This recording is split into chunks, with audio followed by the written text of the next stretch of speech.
Let's finish off this trilogy of AVGN-related videos by doing what the nerd himself would do and taking my audience back to the past. Tonight's commentary is on a video from 2010. The video in question is a text-based commentary on the AVGN's old Teenage Mutant Ninja Turtles review. And although that is not inherently an issue, it does lead to some of the issues the video otherwise wouldn't have. Take this part, for example, where the text clearly appears before the part the text is commenting on is said. The original Ninja Turtles is one of the most annoying games I've ever played.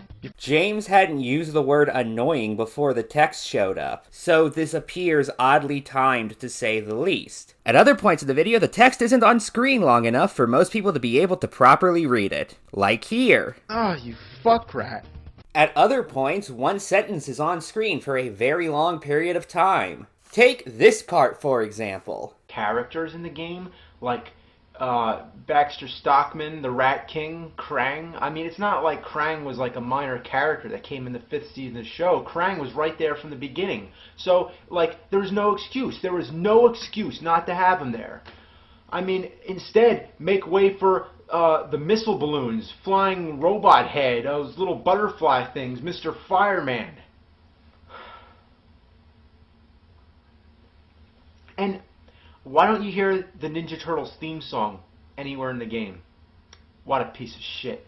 That one sentence was on the screen for quite a while, which, to be fair, James was giving a rather lengthy rant, so having it overlay said rant does make sense. However, there's also the problem of it just being incorrect. Aspects of the game, like Splinter being Hamato Yoshi mutated, the Technodrome, the Shredder being alive and having a retro mutagen gun, the existence of Bebop and Rocksteady, and April O'Neil being a reporter, all came from the cartoon, not the comics. Now, most of the video boils down to this person making fun of the AVGN for not being very good at the game, because the best rebuttal he can think of to many of the points about Challenge is literally just get good, usually with no further explanation whatsoever. Making fun of James for drinking alcohol, saying he only does so to look tough, and not because he could just be part of the 60% of Americans who consume alcohol. And just saying that the dude sucks, and that his videos are bad, and so on and so forth. I wish to end with this. The commentator expressed issue with James continuously noting his frustration over attempting to cross a gap he could walk over,